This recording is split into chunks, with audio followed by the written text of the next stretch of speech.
Anyone who hasn't been living under a rock has probably heard at some point in their life the claim that video games cause violent and aggressive tendencies in those who play them, through the desensitization and lack of empathy that they supposedly facilitate.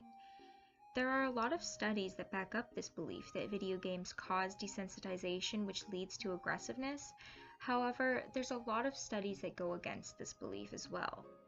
Is it actually possible for video games to facilitate an increase in empathy rather than desensitization? I believe the answer is yes. Video games can and do allow for empathy within their stories. This video will be taking a look at a few studies that examine whether or not video games can create empathy, as well as a few games that I believe create an environment for empathy to be had. Something important to note is that not all games are the same, and players will get a different result and experience depending on the type of game that they play. For example, a game like Animal Crossing or Tetris is not on par with a game like Dark Souls or GTA. Each game has a million unique facets to them, and that's why lumping all video games together is problematic. They aren't all the same, and they won't create the same effects. What I'm trying to get at here is that not all games are going to turn your 16-year-old son into a school shooter, like what many news articles would have you think. The latest video game craze is Fortnite. It's free, addictive, violent, and kids love it. Should you be worried? Games have the potential to do both harm and good in the emotional state of the player.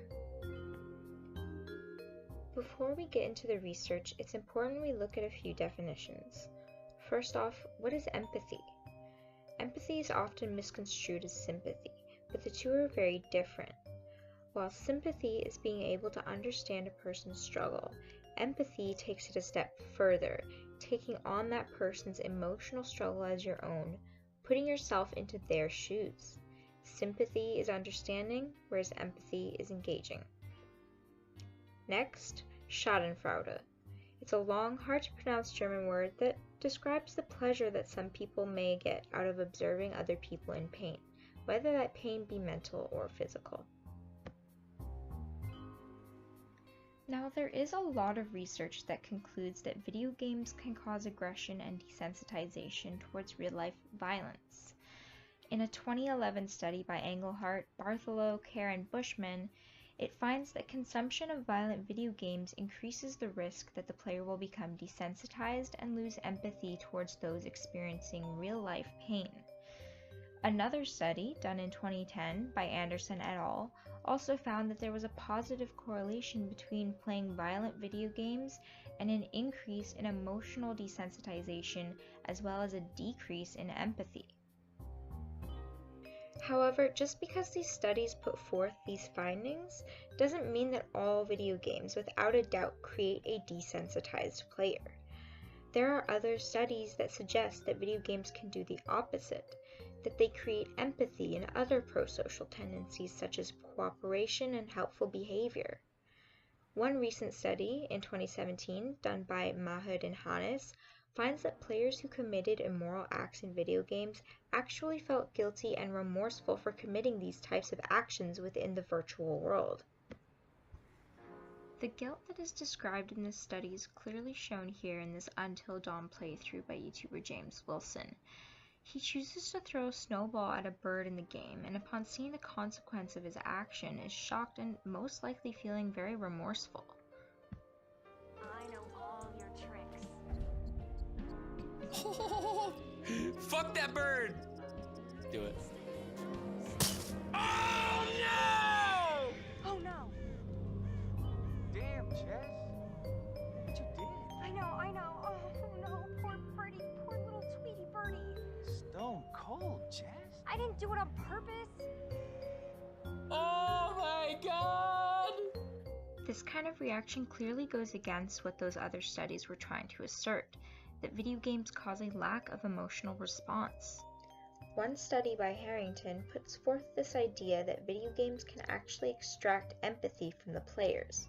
It finds that there is a significant relationship between playing pro-social games and an increased empathy, along with a boosted cooperation with other participants and a general increase in real-life pro-social behavior.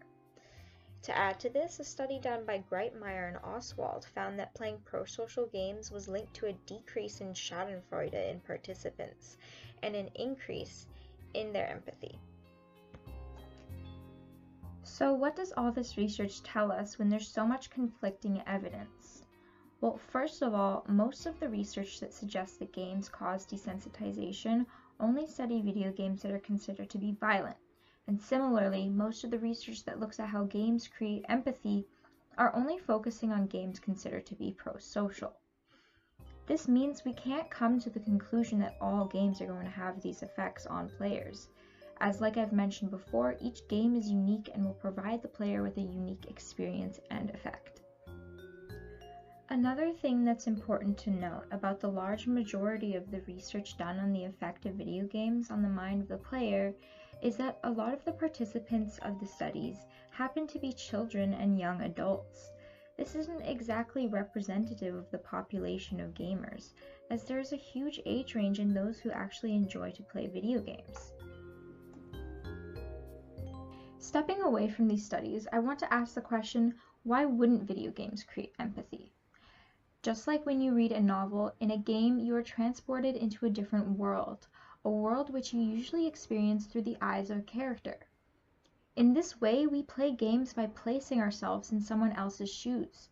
We experience what they experience. We take on their struggle or their quest as our own. Isn't that exactly what empathy is? Take Hellblade: Senua's Sacrifice, for example. In this game, we play as Senua, a Viking shield maiden who goes on a quest into Hell to resurrect her boyfriend, Dillion. Her whole life, Senua is shunned because she suffers with a mental illness, and the only person who is ever kind to her is Dillion. The realism that this game portrays with its visuals certainly helps to make the player feel as though they have essentially become Senua, and this aids in the creation of empathy. We, as the player, go through Senua's struggle. We experience firsthand her internal battles and her self-doubt, and we feel for her. Now, this doesn't mean that a game needs to be realistic in order to effectively create empathy. Let's take a look at Papers, Please as an example. In this pixely game, we play as a border officer for the fictional country Arstotzka, where the players must deny or accept travelers that wish to come into the country depending on whether they have the correct papers or not. The game becomes more complicated though, as you are forced to choose between doing your job to make money to feed your starving family and pitying people in need who don't have the right documents and letting them in despite the citation you will inevitably get. We are forced to make these tough moral decisions in an experience that is so different from what most of us would expect from a game. Not only do we find empathy in the moral struggle that the playable character goes through, but we can also find it within the decisions that we make in the game, whether we can engage with the character's struggles enough to help them get through the border or not. The last game I want to take a quick look at is Subnautica. It may not be exactly the type of game that you would expect to create empathy, but hear me out. You play as the sole survivor of a ship that crashed on the alien planet 4546b and must fend for yourself by using the alien environment around you to your advantage. At a certain stage in the game, players get into contact with another ship in space that's near the planet. However, it's destroyed before it can hit the atmosphere by the alien technology that was left behind from a long extinct race.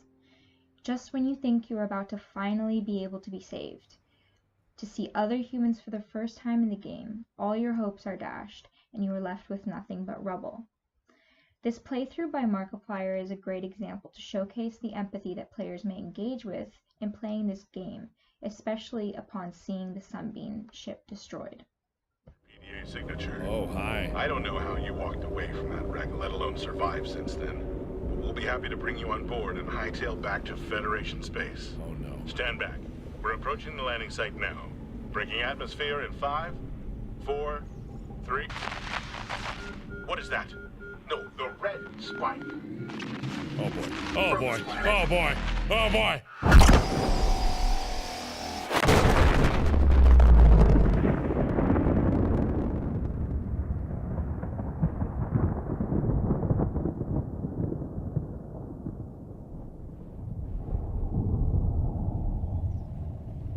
Well, That's not good!